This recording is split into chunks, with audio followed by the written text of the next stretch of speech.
Listen to this. Anton Daniels is caught up in a lawsuit, but hold up, it's not directly on him. It actually involves his wife and daughter, and the main target here is Corey Hawk. Corey Hawk fired back, and yeah, I know, it sounds messy, but girl, the response came in the form of a video, and not just any video. It's a whole cartoon-style song, and I'm not gonna lie, if I didn't know who made it, I might have laughed. Don't get it twisted though, it's still kinda dusty, but low-key funny. Now, before we go further, let me give credit where it's due. Shout out to Judge Joe Brown and The Real Dana. The Real Dana runs her own platform, and Judge Joe Brown stepped in and actually weighed in on this whole situation. We're talking about a real legal mind here. UCLA trained, former TV judge, someone who clearly understands the law way deeper than most of us. And what he had to say? Yeah, you might not expect it.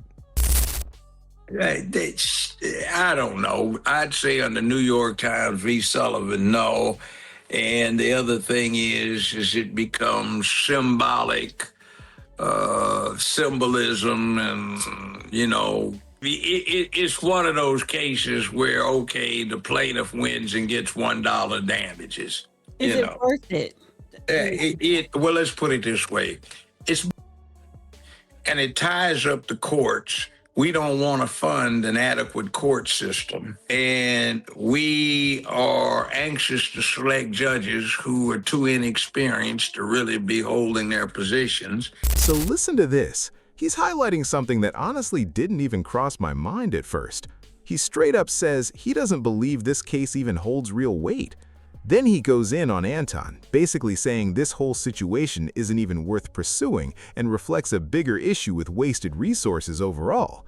But hold up, this is where it gets interesting. California is so flat broke that they cannot afford to pay but 3 days worth of court operations a week. So the judges donated a good chunk of their salaries back so the courts can stay open 4 days a week in civil court. And the state can only afford 3 days a week. So you've got everything overloaded, and the cases that really need to be heard don't get heard. And in Los Angeles, they've got 13 judicial districts in Los Angeles. One of them is the Central District, which has gone to hell.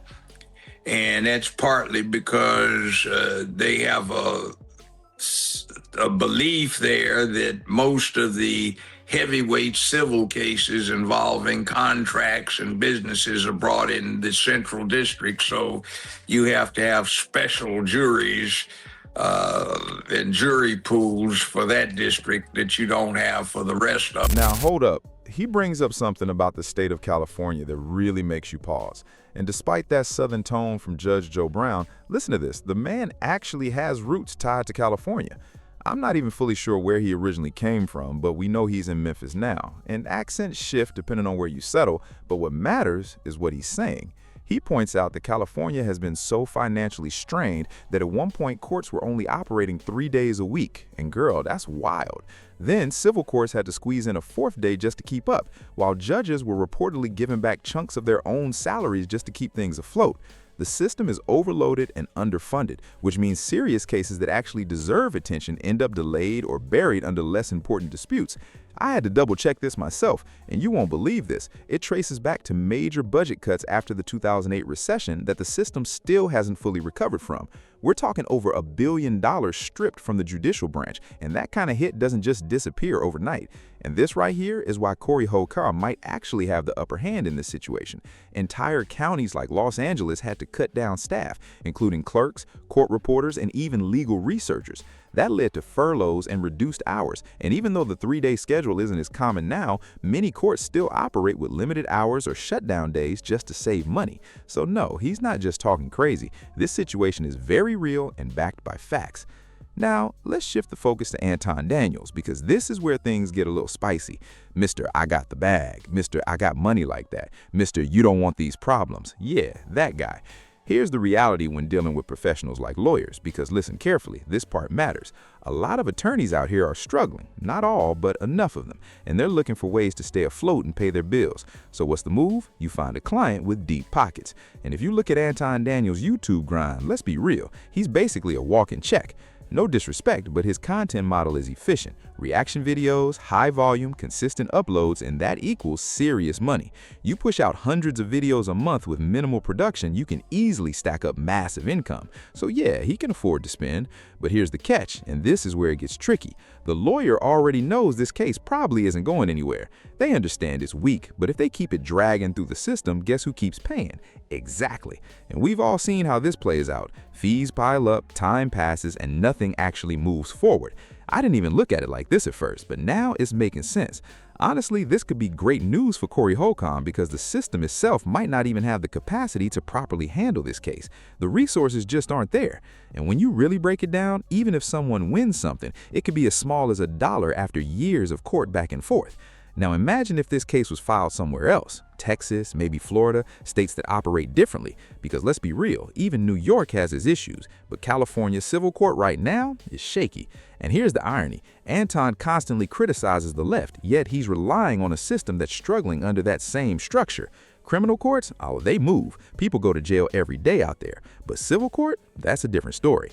So now you've got a situation where Anton went at Corey trying to escalate things, turned around and filed a lawsuit. Meanwhile, he might end up stuck in a drawn-out legal process, paying a lawyer who knows there's no real payday at the end. That money, gone. And yeah, it looks crazy when you step back and really see it. Now don't get it twisted, what Corey did, in my opinion, wasn't right either. But this whole situation is a reminder, stop playing these games if you're not ready for the consequences. I've even seen it happen personally. Some dude didn't like my content and tried to hit me with a copyright strike. And that's not rare. A lot of people do that when they get emotional over reaction videos. But here's what they don't think about. You actually have to take it to federal court to keep something down. And that's not cheap. We're talking serious money. So they keep trying, thinking it's easy, and end up going nowhere. If you're going to take someone to court, you better have a real outcome in mind. Don't jump into legal battles just to make noise, especially if you helped start the situation in the first place. Let's not forget, Anton was doing rounds on different platforms after their initial issue. Corey stayed quiet at first because he was busy on tour doing comedy. Meanwhile, Anton was popping up everywhere. Angry Man's channel, Whitlock's platform, No Fugazi podcast, talking heavy. Then things escalated, and now suddenly there's a lawsuit. And now you're potentially about to lose money in a system that might not even be able to serve you properly. It's honestly kind of ironic when you really sit with it. But yeah, shout out to the brother House of Hypocrisy for putting things into perspective.